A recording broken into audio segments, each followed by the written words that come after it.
Hi everyone, welcome to Rao's IAS. From today onwards, we are going to start a new initiative for the students who are preparing for the UPSC exam, Group 1 and Group 2, ABPSC and TSPSC both. So from today onwards, we are going to discuss about Hindu paper current affairs, and the Rao sir is going to deal about Hindu paper articles. Okay, so today the first session is provided by Chaitanya Raigada. Welcome to the session, everyone. So, there is a glance about the topics we are going to discuss about today. The first one is uh, election overhang. Election overhang. Inflation remains a concern. Inflation remains a concern. 1 minute. I need to adjust this. Sorry.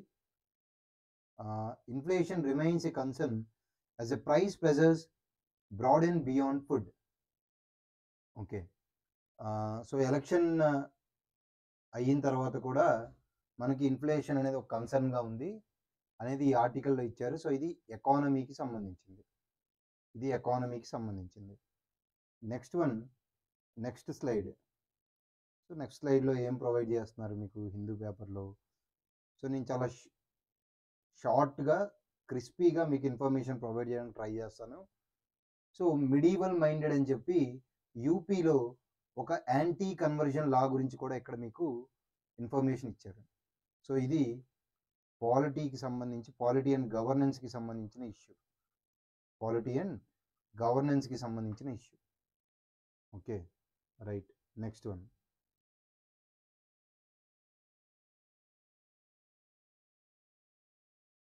One minute అండి.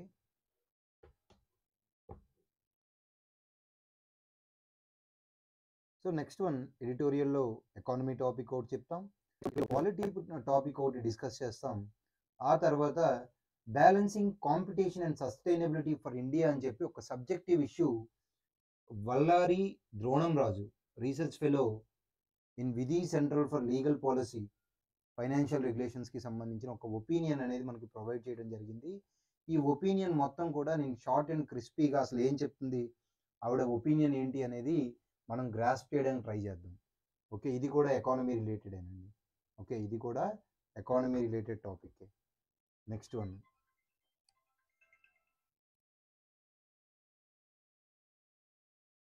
తర్వాత మీకు science and టెక్నాలజీకి, బడ్జెట్కి సంబంధించి science and టెక్నాలజీలో ఏమేమి కేటాయించారు, ఏమేమి ఇష్యూస్ ఉన్నాయి, ఏమేమి ఇష్యూస్ని అడ్రస్ చేశారు అనే దానికి ఇక్కడ మనకి ఇచ్చారనమాట సైన్స్ అండ్ టెక్నాలజీకి సంబంధించి.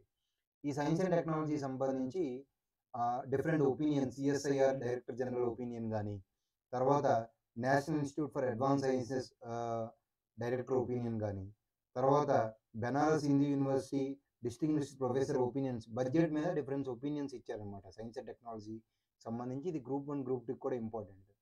తర్వాత వైనాడ్ ల్యాండ్ స్లైడ్ గురించి ఒక సైకలాజికల్ బ్యాలెన్స్ లేదా మెయింటైన్ చేయడం, క్లైమేట్ ట్రామా ఎలా ఉంటుంది అనేది కూడా ఇక్కడ మనకి మెన్షన్ చేశారు. ఇవన్నీ సబ్జెక్టివ్ ఇష్యూస్ అండి.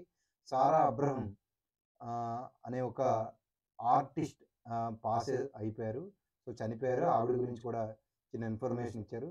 ఎంజీ నరేగాలో స్టేట్స్ ఫండింగ్ ఎలా క్రిటికలిటీ ఉందో దాని మీద కూడా ఒక ఒపీనియన్ ఉంది. తర్వాత ఫైనల్గా కేరళలో మనకి వైనాడ్ ఉంది కదా, ఆ వైనాడ్లో లోకల్ క్లైమేట్ ఇష్యూస్ని మనం ఎలా అయితే అడ్రస్ చేయాలో, గ్లోబల్ క్లైమేట్ ప్రతిదానికి మనం గ్లోబల్ వార్మింగే కారణం అనకుండా లోకల్ ఇష్యూస్ని కూడా మనం అడ్రస్ చేయాలని చెప్పి ఇక్కడ మనకి ఒక చిన్న ఆర్టికల్ ఇచ్చారు. దాని గురించి కూడా నేను మీకు చెప్తాను. ఓకే, సో ఇవి టాపిక్స్ అండి, ఈరోజు టాపిక్స్. ఇందులో ఫస్ట్ వన్ ఏంటి అంటే మనకి షార్ట్గా చెప్పాలి అంటే మోస్ట్ ఇంపార్టెంట్ మిడీవల్ మైండెడ్ అని చెప్పి ఇక్కడ ఇచ్చారండి. ఓకే, 1 మినిట్ అండి.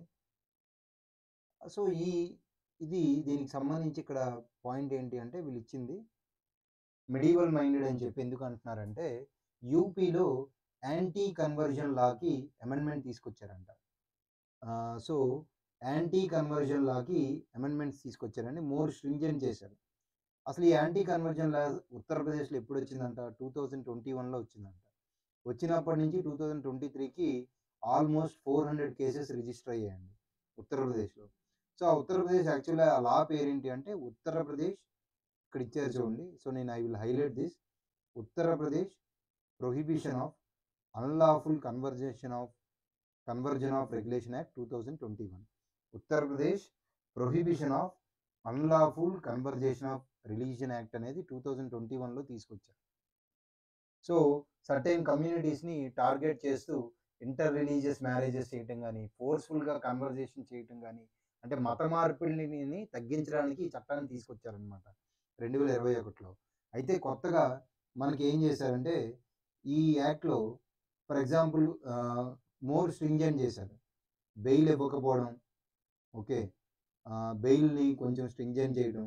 తర్వాత ఇంకో న్యూ ఫీచర్ ఏంటంటే కంప్లైంట్ అగ్రీవ్డ్ పార్టీయే కాకుండా ఎవరైనా సరే కంప్లైంట్ ఇచ్చేలా చూశారండి. ఇక్కడ ఇచ్చారు చూడండి. Another new future by which anyone can file a complaint against supposedly forcible or fraudulent conversions is reprehensible.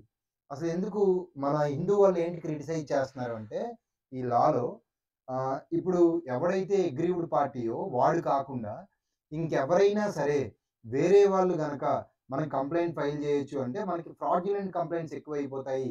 యాక్ట్ని misuse చేసేటటువంటి అవకాశం ఎక్కువ ఉంది. ఫోర్సిబుల్ కన్వర్జేషన్ జరగకపోయినా సరే థర్డ్ పార్టీ ఎవరైనా సరే కంప్లైంట్ రేజ్ చేయొచ్చు అని మీరు పెట్టారు. బెయిల్ నాన్ బెయిలబుల్ పెట్టారు. దీనివల్ల ఈ యాక్ట్ని రిలీజియస్ ఇన్స్టిట్యూషన్స్ కానీ మిగతా వాళ్ళు కానీ మిస్యూజ్ చేసుకునేటటువంటి అవకాశం ఉంది. ఇది ఒక మిడీవల్ మైండ్ సెట్తో చేసినటువంటి పాలసీ మేకింగ్. ఎవరైతే యూపీఎస్సీ ఆస్పిరెంట్ ఉంటారో మీరు అందరూ కూడా పాలసీ మేకింగ్లో పార్ట్ అవుతారు. విధానాలు రూపొందించేటప్పుడు ఆ విధానాలు వల్ల లాభ నష్టాలని మీరు అనలైజ్ చేయగలగాలి మీరు డిస్క్రిప్టివ్ ఆన్సర్ రాసేటప్పుడు. సో ఇక్కడ వాళ్ళు ఏం చెప్తున్నారు అంటే ఒకవేళ కనుక ఒక లాని చట్టాన్ని చేసేటప్పుడు రిలీజియస్ కన్వర్జేషన్స్ని మీరు ఆపాలనుకునేటప్పుడు ఒక థర్డ్ పార్టీకి ఇస్తే దానివల్ల ఏమవుతుందంటే ఆ యాక్ట్ అనేది ఏదైతే న్యాయం జరగాలో అది పక్కన పెడితే నిరపరాధులు ఎక్కువగా ఇరుక్కునే అవకాశం ఉంది. చట్టాన్ని థర్డ్ పార్టీ వాళ్ళు ఎస్పెషల్లీ మతపరమైనటువంటి సమస్యలు వాడుకునేటటువంటి అవకాశం ఉంది అని చెప్పి దీని గురించి మిడీవల్ మైండ్ సెట్ ఈ చట్టం అని చెప్పి చెప్తున్నారండి. ఓకే, దాని తర్వాత నెక్స్ట్ నేను మీకు చెప్పబోయేది ఏంటి అంటే balancing competition and sustainability for India అని చెప్పి ఒక ఒపీనియన్ ఎక్స్ప్రెస్ చేశారు ద్రోణం రాజు గారు అని. ఆవిడ ఏం చెప్తున్నారు అంటే నార్మల్లీ ఒక ఆర్థిక వ్యవస్థ ఎదిగేటప్పుడు if an economy is growing there is always a conflict between the economic development and the environmental sustainability. So ఆర్థికంగా వృద్ధి చెందాలి అంటే ఒక ఎన్విరాన్మెంట్కి మీద ఎంతో కొంత ఇంపాక్ట్ పడుతుంది అనేది ఎప్పటి నుంచో చాలామంది వాదించేటటువంటి ఒక రకమైనటువంటి పర్స్పెక్టివ్ ఒపీనియన్ అనమాట, కొంతమంది ఒపీనియన్. అయితే ఇక్కడ ఈవిడ ఏం చెప్తున్నారు అంటే ఎస్పెషల్లీ ఇక్కడ మనకి మీరు ఈ ఎగ్జాంపుల్స్ మీరు ఎగ్జామ్లో ఎక్స్ప్రెస్ చేయొచ్చు. ఓకే, సో ఇక్కడ మనకి కొన్ని ఎగ్జాంపుల్స్ ఇచ్చారండి. 2 కంట్రీస్ ఎస్పెషల్లీ రీసెంట్గా జపాన్ కానీ తర్వాత యూకే అంటే యునైటెడ్ కింగ్డమ్ కానీ వాళ్ళు ఏంటంటే కొన్ని లాస్ చేశారు. వాళ్ళు లాస్ చేసేటప్పుడు ఏంటంటే ఒక పక్క సస్టైనబిలిటీని అచీవ్ అవుతూ ఎకనామికల్గా కాంపిటీషన్ కూడా మనం తీసుకురావచ్చు. వాళ్ళిద్దరిని ఎగ్జాంపుల్స్ తీసుకొని ఇండియన్ కాంపిటీషన్ యాక్ట్లో కనుక మీరు అమెండ్మెంట్స్ తీసుకొచ్చి ఒక పక్క ఆర్థికంగా కాంపిటీషన్ని సాధిస్తూ at the same time balance, దేనికి బ్యాలెన్స్ తీసుకురావాలి అంటే ఎన్విరాన్మెంటల్ కన్సర్న్స్ని కూడా ఒక పక్క గుర్తిస్తూ ఆర్థికంగా ఎలా ఎదగాలో మనకి జపాన్, ఇక్కడ నేను మీకు హైలైట్ చేస్తున్నాను చూడండి. జపాన్ ఏం చేసిందంటే రీసెంట్గా యాంటీ మోనోపొలీ యాక్ట్ అనే దాన్ని ఒకదాన్ని తీసుకొచ్చింది. ఈ యాంటీ మోనోపొలీ ఏంటంటే realisation of green society. Sustainability అంటే అర్థం ఏంటి? ఫ్యూచర్ జనరేషన్స్ యొక్క అవసరాలు దెబ్బతినకుండా మనం ఎదగగలగాలి. ఫర్ ఎగ్జాంపుల్ ఒక 2-3 తరాలే మొత్తం కోల్ని వాడేశాయి, 2-3 తరాలే మొత్తం షేల్ గ్యాస్ వాడేశాయి, 2-3 తరాలే మొత్తం పెట్రోలియం వాడేశాయి, స్టీల్ని వాడేశాయి. మరి ఫ్యూచర్ జనరేషన్స్ పరిస్థితి ఏంటి? మీరు రిలీజ్ చేస్తున్నటువంటి ఎన్విరాన్మెంటల్ వల్ల కోవిడ్లో మనం చూసాం, మన పిల్లలందరూ మాస్కులు పట్టుకొని తిరిగారు. దేనివల్ల తిరగాల్సి వచ్చింది? మనం చేసేటటువంటి యాక్టివిటీస్ వల్ల మన ఫ్యూచర్ జనరేషన్ భవిష్యత్తుకి మీరు వాళ్ళని ఏం వదులుతున్నారు? ఎన్విరాన్మెంట్ని, మంచి ఎన్విరాన్మెంట్ని అందిస్తున్నారా, లేకపోతే మీ ఉద్దేశం ఏంటి మీ ఎదుగుదలకి అనేది ఒక ఇది ఒక పర్స్పెక్టివ్ అండి. దాని గురించి ఇక్కడ ఇచ్చారనమాట. సో జపాన్ వాళ్ళు ఆల్రెడీ యాంటీ మోనోపొలీ యాక్ట్ అనే దాన్ని ఒకదాన్ని తీసుకొచ్చారంట. ఆ యాంటీ మోనోపొలీ అంటే ఏంటి? రియలైజేషన్ ఆఫ్ గ్రీన్ సొసైటీ, హరిత సమాజాన్ని నిర్మించడానికి కోసం ఆ యాంటీ మోనోపొలీ యాక్ట్ తీసుకొచ్చారు. వాళ్ళు గైడ్‌లైన్స్ తీసుకొచ్చారనమాట. దేనికంటే కంపెనీస్ మధ్య కొలాబరేషన్, సహకారం ఉంటూ కాంపిటీషన్. అంటే ఎన్విరాన్మెంటల్ యాక్టివిటీస్ చేయటం వల్ల most activities seeking environmental sustainability are unlikely to restrict the competition. So environmental activities చేయటం వల్ల పోటీతత్వం అనేది పోకుండా ఉండేలాగా ఏం చేయాలో ఈ యాంటీ మోనోపొలీ యాక్ట్ అనే దాన్ని తీసుకొచ్చారు. దానివల్ల కన్స్యూమర్ బెనిఫిట్స్ కూడా మనకి అంటే ఎవరైతే వినియోగదారులు ఉంటారో వాళ్ళకి కూడా బెనిఫిట్ కలిగేలాగా ఈ చట్టాన్ని రూపొందించారంట. దాన్ని మన వాళ్ళు కాంపిటీషన్ యాక్ట్‌లో ఫాలో అవ్వాలని చెప్తున్నారు. అంతేకాకుండా యూరోపియన్ కమిషన్ ఏంటంటే రీసెంట్‌గా ఒక డ్రాఫ్ట్‌ని పబ్లిష్ చేసింది. యూరోపియన్ కమిషన్ అనేది. వాళ్ళు కూడా ఏం చెప్తున్నారంటే ఈ డ్రాఫ్ట్ ప్రకారం ఒక పక్క సస్టైనబిలిటీ సాధిస్తూ కాంపిటీషన్‌ని కూడా ఎలాగా పెంపొందించాలో ఈ యూరోపియన్ కాంపిటీషన్ అనేది ఏదైతే మనకి ఒక డ్రాఫ్ట్‌ని రిలీజ్ చేసిందో దేని గురించి recently it published the draft of revised guidelines on horizontal agreements which now has a specific section on sustainability agreements. Okay. So ఇవన్నీ ఈ 2 కూడా మన కాంపిటీషన్ కమిషన్ ఆఫ్ ఇండియా అనేది ఫాలో అవ్వాలని చెప్పి ఈ ఆర్టికల్‌లో ఇచ్చారు. సో మనం గుర్తుపెట్టుకోవాల్సింది ఏంటి అంటే ఒక పక్క సస్టైనబిలిటీ సాధిస్తూ ఫ్యూచర్ జనరేషన్స్ గురించి ఆలోచిస్తూ ప్రెజెంట్ ఎకానమీలో కాంపిటీషన్ కంపెనీస్ మధ్య కొలాబరేషన్స్ తీసుకురావడం అనేది ఏ దేశాల్లో వచ్చిందంటే ఒకటి యూకేలో వచ్చింది, ఇంకోటి జపాన్లో వచ్చింది. యూకేలో డ్రాఫ్ట్ గైడ్‌లైన్స్ వస్తే జపాన్లో మనకి యాంటీ మోనోపొలీ యాక్ట్ అనేది వచ్చింది. ఈ 2 కూడా మనకి ఏం చెప్తున్నారంటే section 49(3) of competition act 2002 the competition commission of India may take measures to promote competition advocacy and awareness. అంటే మన వాళ్ళు కాంపిటీషన్‌ని సాధిస్తూ at the same time environmental sustainability కూడా ఎలా చేయొచ్చో ఇక్కడ ఇచ్చారు చూడండి. ఇది మెయిన్ అండి. The competition commission of India can emphasise on sustainability policies and enterprise collaboration for greener innovations and release guidance notes on sustainability agreements and exemption methods under the competition act. So we can follow the UK and Japan markets అన్నమాట. So అది ఇక్కడ ఇచ్చారు. ఆ తర్వాత next one నేను మీకు provide చేయబోయేది ఏంటి అంటే what do scientist make of the budget. Budget ద్వారా శాస్త్రవేత్తలు ఏమి వాళ్ళ ఒపీనియన్ ఏంటి అనేది ఇక్కడ ఒక ఆర్టికల్ ఇచ్చారండి. ఫైనాన్స్ మినిస్టర్ ఏం చేశారంటే బడ్జెట్ ప్రొవైడ్ చేశారు. అందులో మనకు కొన్ని ప్రియారిటీ ఏరియాస్ ఉన్నాయి. అవి productivity and resilience in agriculture, అంటే వ్యవసాయంలో ఉత్పాదకత మరియు స్థితిస్థాపకత, ఎనర్జీ సెక్యూరిటీ అంటే శక్తి భద్రత, మరియు మ్యానుఫ్యాక్చరింగ్ అండ్ సర్వీసెస్ అంటే తయారీ రంగం అండ్ సేవా రంగానికి సంబంధించి ప్రియారిటీస్ ఉన్నాయి. ఇవన్నీ కూడా అంతేకాకుండా ఇలాంటి ప్రియారిటీ ఏరియాస్ వల్ల సైన్స్కి కొద్దిగా ఇంపార్టెన్స్ ఉన్నప్పటికీ కొన్ని కన్సర్న్స్ ఉన్నాయి. బేసిక్ రీసెర్చ్ని పక్కన పెట్టారని, ఆ తర్వాత రీసెర్చ్ ఫండింగ్లో స్టాగ్నేషన్ ఉందని, పర్సంటేజ్ ఆఫ్ జీడిపిలో, ఇవి కొన్ని కన్సర్న్స్. వాటి గురించి ఇక్కడ నేను మీకు బ్రీఫ్గా ఎక్స్ప్లెయిన్ చేస్తాను ఎవరెవరు ఏం చెప్పారనేది. ఒకసారి మనం బడ్జెట్లో ఆల్రెడీ రావుస్లో బడ్జెట్ సెషన్ మీద మనం ఒక వీడియో అప్లోడ్ చేయడం జరిగింది. ఆ వీడియోలో మనకి priority areas of Viksit Bharat మనం తెలిసిందే. ప్రెజెంట్ గవర్నమెంట్ 2047కి మన నేషన్ని డెవలప్డ్ నేషన్గా చేద్దాం అనుకుంటుంది. ఈ వికసిత్ భారత్కి అనుగుణంగా లాస్ట్ ఇయర్ మనం సప్తరిషి బడ్జెట్ ఇంట్రడ్యూస్ చేస్తే ఈ ఇయర్ 9 ప్రియారిటీస్తో వికసిత్ భారత్ని కోసం 9 ప్రియారిటీ ఏరియాస్ని పెట్టారు. అందులో first one productivity and resilience in agriculture, employment and skilling, తర్వాత inclusive human resource development and social justice, manufacturing and services, urban development, energy security, infrastructure, innovation, research and development, next generation reforms. Okay, ఇందులో మనకి innovation, research and development కానీ, even energy security కానీ, manufacturing and services కానీ productivity and resilience in agriculture, ఈ 4 priorities కూడా out of 9 ప్రియారిటీస్లో ఈ 4 priority areas కూడా మీకు ఎస్పెషల్లీ దేనికి ఉపయోగపడుతున్నాయి అంటే మనకి సైన్స్ అండ్ టెక్నాలజీతో రిలేటెడ్గా ఉన్నాయి. సో అందుకని ఇక్కడ మనం వీటి గురించి డిస్కస్ చేసుకుందాం.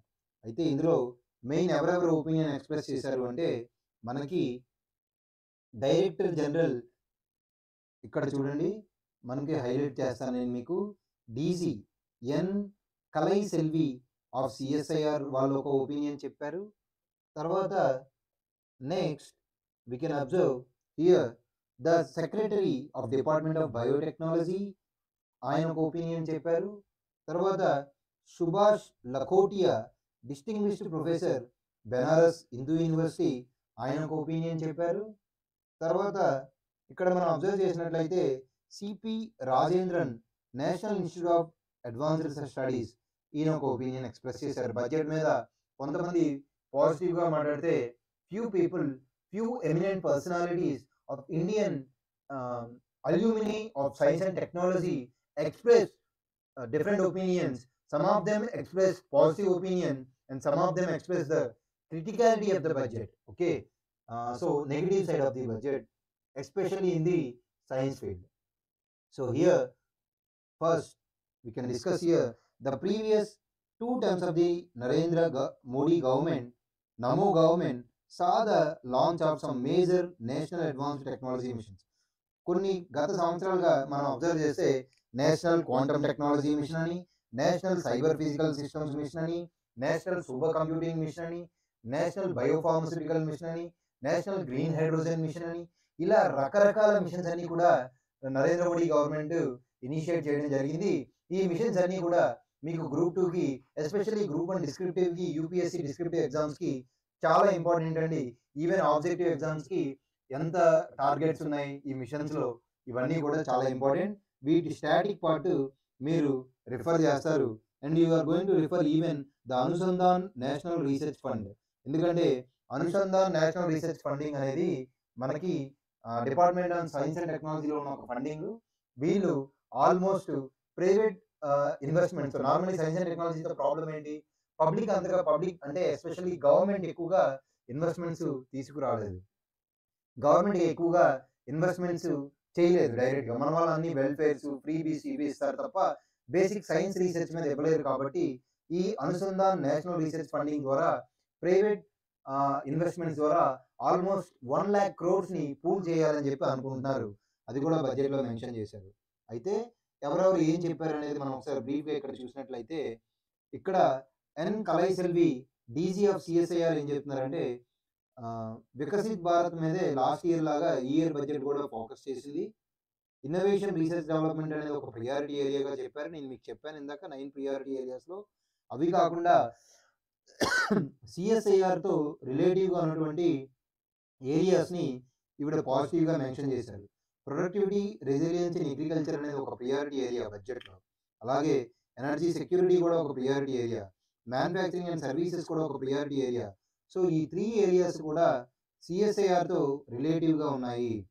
సో అంతేకాకుండా క్రిటికల్ మినరల్స్కి 25 క్రిటికల్ మినరల్స్కి ఆల్మోస్ట్ ఏం చేశారంటే మనకి కస్టమ్స్ డ్యూటీస్ని తీసేశారనమాట. So exemption of customs duties ఇది చాలా చాలా ఇంపార్టెంట్ అండి.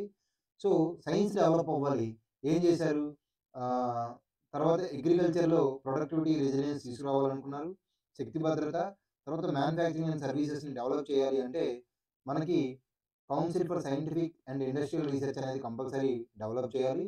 సో అందుకని దాన్ని మెన్షన్ చేశారు. అంతేకాకుండా 25 క్రిటికల్ మినరల్స్కి కస్టమ్స్ డ్యూటీస్ని తగ్గించారు. సో ఈ క్రిటికల్ మినరల్స్ వల్ల మనకి అవి ఫర్ ఎగ్జాంపుల్ న్యూక్లియర్ డెవలప్మెంట్కి మనకి క్రిటికల్ మినరల్స్ అవసరం, న్యూక్లియర్ ఎనర్జీకి, తర్వాత గ్రీన్ హైడ్రోజన్కి కూడా కొన్ని మినరల్స్ అవసరం. సో వీటికి సంబంధించి ఈ క్రిటికల్ మినరల్స్ మీద మీరు ఎప్పుడైతే కస్టమ్స్ డ్యూటీ తగ్గించారో సైన్స్ ఫీల్డ్ డెవలప్ అయ్యే అవకాశం ఉంది. అంతేకాకుండా మనకి ఈ నేషనల్ ఇంపార్టెన్స్లో బడ్జెట్లో మనకి ఇంకా గ్లోబల్ ఎనర్జీలో క్లీన్ ఎనర్జీ కానీ, వాటర్ సప్లై కానీ, సీవేజ్ ట్రీట్మెంట్ కానీ, సాలిడ్ వేస్ట్ మేనేజ్మెంట్ కానీ ఎస్పెషల్లీ బడ్జెట్లో మనకి ఒక ప్రియారిటీ ఏరియా ఉంది. అదేంటంటే అర్బన్ డెవలప్మెంట్.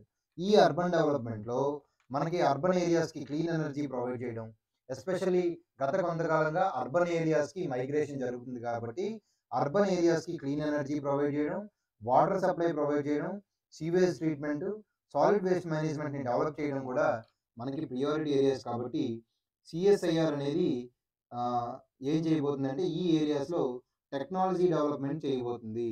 సో అందుకని ఈ సిఎస్ఐఆర్ మనకి ఆయన ఈ ఒపీనియన్ ఎక్స్ప్రెస్ చేశారు.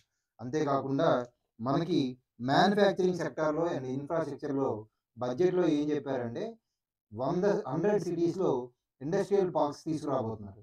అంతేకాకుండా నేషనల్ ఇండస్ట్రియల్ కారిడార్ డెవలప్మెంట్లో ఇక్కడ చూడండి, నేషనల్ ఇండస్ట్రియల్ కారిడార్ డెవలప్మెంట్లో మనకి 12 creation of a dozen industrial parks very very important అండి. ఇన్ఫ్రాస్ట్రక్చర్లో 100 సిటీస్లో plug and play plan తీసుకురాబోతున్నారు.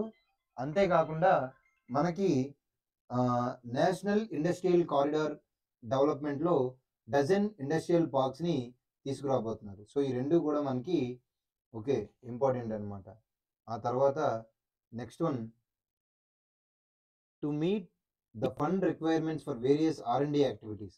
R&D activities కోసం 2024-25లో ఫినాన్స్ మినిస్టరు మనకి 6,323 కోట్లు department and science and industrial research.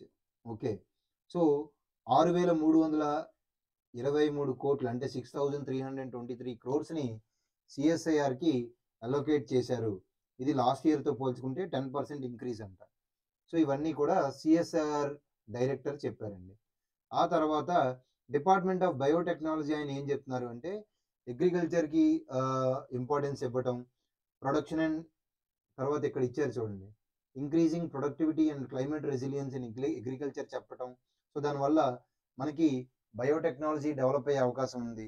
అంతేకాకుండా ఫర్ ఎగ్జాంపుల్ రైస్లో వెరైటీస్ తీసుకురావడం, అగ్రికల్చర్ క్రాప్ వెరైటీస్లో బయోటెక్నాలజీ ద్వారా ఫర్ ఎగ్జాంపుల్ మనకు తెలిసిందే బీటీ బయోటెక్నాలజీ ద్వారా బీటీ కాటన్ కానీ, తర్వాత DMH11 ఆవాలు కానీ, అంటే మస్టర్డ్ DMH11 మస్టర్డ్స్ కానీ, సో బయోటెక్నాలజీని డెవలప్ చేయొచ్చు, అగ్రికల్చర్ ద్వారా బయోటెక్నాలజీని లింక్ చేయొచ్చు అని చెప్తున్నారు. దానికి సంబంధించి ఇక్కడ ఏంటంటే మెయిన్ బడ్జెట్కి బయోటెక్నాలజీకి ఒకటే రెలవెంట్ పాయింట్ ఉందండి. ఆ రెలవెంట్ పాయింట్ నేను మీకు ఇక్కడ హైలైట్ చేసేస్తాను. So high risk biotechnology sector ఎప్పుడైనా హై రిస్క్ అండి. మీరు ఇన్వెస్ట్మెంట్ పెడితే తిరిగి మొత్తం క్లినికల్ ట్రయల్స్ అన్నీ అయిన తర్వాత మనకి అది సక్సెస్ అవ్వచ్చు, సక్సెస్ అవ్వకపోవచ్చు ప్రాజెక్ట్. అందుకని ఇంతకుముందు ఏంటి అంటే ఏంజల్ ట్యాక్స్ అనేది ఉండేది. అంటే ఇన్వెస్టర్ మీద ఎవడైనా వెంచర్ క్యాపిటల్ అంటే ఎవడు ఇన్వెస్ట్ చేస్తున్నాడో తెలియదు. ఆ ఏంజల్ ట్యాక్స్ని ఈ బడ్జెట్లో అబాలిష్ చేశారు. అంతేకాకుండా FDIస్ని మన వాళ్ళు చాలా వరకు బయోటెక్నాలజీలో ప్రమోట్ చేస్తున్నారు అనమాట. సో బైరాక్ అనే ఒకటి ఉందండి. బైరాక్ అనేది ఏంటి బయోటెక్నాలజీలో? బైరాక్ అంటే biotechnology industrial research assistance council. Okay, so దాన్ని బిరాక్ అంటాం, biotechnology industrial research and assistance council. So ఈ బిరాక్ ఫండింగ్ అనేది మనకి ప్రమోట్ అయ్యే అవకాశం ఉంది. దేనివల్ల? ఎస్పెషల్లీ 2024 బడ్జెట్లో మనకి ఏంజల్ ట్యాక్స్ని అబాలిష్ చేయడం, FDIని ప్రమోట్ చేయడం వల్ల. తర్వాత ఇవన్నీ పాజిటివ్స్ వీళ్ళిద్దరూ చెప్తే ఎస్పెషల్లీ ఈ సుభాష్ లఖోటియా అనే ఆయన బెనారస్ హిందూ యూనివర్సిటీ ఆయన ఏం చెప్తున్నారంటే అసలు ఈ బడ్జెట్లో ఇంక్రీజ్ చేసింది ఏమీ లేదు, లాస్ట్ ఇయర్ బడ్జెట్తో పోల్చుకుంటే పెరిగినట్టు అనిపించినప్పటికీ, అంటే 2023-24 బడ్జెట్తో కంపేర్ చేసేటప్పుడు 2024-25 బడ్జెట్లో ఇంక్రీజ్ ఉన్నప్పటికీ 2022-23 బడ్జెట్తో కంపేర్ చేసేటప్పుడు ఇది 10% ఇంక్రీజే ఉంది. ఒకవేళ ఇన్ఫ్లేషన్ కూడా తీసుకుంటే అసలు ఈ బడ్జెట్లో ఇంక్రీజ్ లేనట్టే లెక్క అనేది ఈయన క్రిటిసిజం అనమాట. యాజ్ ఏ పర్సెంటేజ్ ఆఫ్ జీడిపిగా తీసుకున్నప్పటికీ కూడా చాలా తక్కువగా ఉందని చెప్తున్నారు. ఆ తర్వాత Tapasya Srivastava, professor department of genetics, university of Delhi south campus ఆయన ఏం చెప్తున్నారంటే మనకి ఇక్కడ అనుసంధాన్ నేషనల్ రీసెర్చ్ ఫండ్ ద్వారా 1,00,000 కోట్లు పూల్ చేద్దాం అనుకుంటున్నారు కదా, ఇది చాలా మంచి విషయం. అంతేకాకుండా స్పేస్ టెక్నాలజీకి స్టార్టప్స్ని ఎంకరేజ్ చేయడానికి స్పేస్ టెక్నాలజీలో 1,000 కోట్లని అలొకేట్ చేయబోతున్నారు, ఇది కూడా చాలా మంచి విషయం అని చెప్పి మనకి పాజిటివ్ విషయం అని చెప్తున్నారు. అంతేకాకుండా ప్రొడక్షన్ లింక్డ్ ఇన్సెంటివ్ స్కీమ్ ద్వారా ఫార్మస్యూటికల్ సెక్టార్కి 2143 కోట్లు అంటే 2143 క్రోర్స్ ఇవ్వబోతున్నారు. ఇది కూడా చాలా మంచి విషయం. ఇది మనకి డొమెస్టిక్ ఫార్మస్యూటికల్ మ్యానుఫ్యాక్చరింగ్‌ని బూస్ట్ చేస్తుందని చెప్తున్నారనమాట. ఆ తర్వాత next CP Rajendran, national institute for advanced studies. So ఈయన కూడా ఏం చెప్తున్నారంటే 1000 క్రోర్స్ స్పేస్ టెక్నాలజీకి ఇచ్చారు. కానీ ఇది సరిపోదు. ఇది సరిపోదు కాబట్టి గవర్నమెంట్ ప్రైవేట్ సెక్టార్‌తో ఒక్క నిమిషం అండి. Sorry, there is small correction. ఈయన సిపి రాజేంద్రన్ ఏం చెప్తున్నారంటే the government plans to set up A venture capital fund of 1000 crore to promote space technology. Fact గానే చెప్పారు, ఆయన ఏమి అనలైజ్ చేయలేదు. తర్వాత ఇంకా నెక్స్ట్ ఏం చెప్పారంటే గవర్నమెంట్ ఏం చేయబోతుందంటే ప్రైవేట్ సెక్టార్తో పార్ట్నర్షిప్ చేయబోతుందంట. దేనికని? న్యూక్లియర్ టెక్నాలజీలో ఈ బడ్జెట్లో ఏం చెప్పారు అంటే మనకు ఆల్రెడీ తెలుసు, మనకి ప్రెజరైజ్డ్ హెవీ వాటర్ రియాక్టర్ కానీ, ఫాస్ట్ బ్రేడర్ రియాక్టర్ కానీ, thorium reactor stage 1, stage 2, stage 3 stage programme of nuclear programme అంటాము. అవి కాకుండా ఈ ఇయర్ బడ్జెట్లో స్మాల్ రియాక్టర్స్, ఇక్కడ నేను హైలైట్ చేస్తున్నాను, స్మాల్ రియాక్టర్స్ అని చెప్తున్నారు డెవలప్ చేద్దామని. దానికోసం ప్రైవేట్ సెక్టార్తో పార్ట్నర్షిప్ చేయాలని చెప్తున్నారు. ఇది అంతా ఏమైనప్పటికీ కూడా ఈ ఏఎన్ఆర్ఎఫ్ వల్ల కానీ, తర్వాత మీరు ఎలొకేట్ చేసింది కానీ బడ్జెట్ వల్ల మనకి ఏమీ అంతగా ఉపయోగం ఉండదు. బేసిక్ రీసెర్చ్కి మీరు ఏమీ ఫండింగ్ ఇవ్వలేదు. అది పర్సంటేజ్ ఆఫ్ జీడిపితో పోల్చుకుంటే చాలా తక్కువ అని చెప్తున్నారు. అంతేకాకుండా ఎప్పుడైనా ఇక్కడ చూడండి, అనుసంధాన్ నేషనల్ రీసెర్చ్ ఫండ్ అని ఉంది. దాన్ని మీరు క్రియేట్ చేశారు. అది యూనివర్సిటీస్కి మెయిన్. మనకి ప్రాబ్లం ఏంటంటే మన ఇండియాలో సైన్స్ అండ్ టెక్లో ఎప్పుడైనా గుర్తుపెట్టుకోండి, ఎడ్యుకేషన్ లెవెల్లో, అకాడమిక్ లెవెల్లో రీసెర్చ్ అవుతుంది, కానీ అది కమర్షియలైజ్ అవ్వదు. దానివల్ల డబ్బులు రావన్నమాట. అంటే ఇండస్ట్రీస్ ఎప్పుడు రీసెర్చ్ మీద పెట్టవు, ఓన్లీ ప్రొడక్షన్ మీద పెడతాయి. ఎక్కడో రీసెర్చ్ అయ్యి ఎక్కడో ఏదో ప్రొడక్ట్. ఎప్పుడైనా గుర్తుపెట్టుకోండి, మన ఇండియాలో క్రియేషన్ చాలా తక్కువ. మనం పని చేస్తాము కానీ క్రియేషన్ వెరీ వీక్. అంటే either in the R&D sector కానీ ఎనీవేర్ మనం ఒకటి పని చేయమంటే బాగా పని చేయగలం కానీ క్రియేషన్ అనేది చాలా తక్కువగా ఉంటుంది. ఇక్కడ ఏంటి అంటే ఫర్ ఎగ్జాంపుల్ ఇక్కడ చూడండి, most of India's 40,000 higher education centres are run by states and have limited funding opportunities. So 40,000 higher education centres అనేవి రాష్ట్రాలు రన్ చేస్తాయి తప్ప లిమిటెడ్ ఫండింగ్ ఉంటాయి. స్టేట్ ఎస్టాబ్లిష్మెంట్స్ అనేవి ఓన్లీ 11% ఫండింగ్ మాత్రమే వస్తుంది. అంతేకాకుండా department of science and technology 65% of ఫండింగ్ని ఐఐటీస్కి ఇస్తుంది.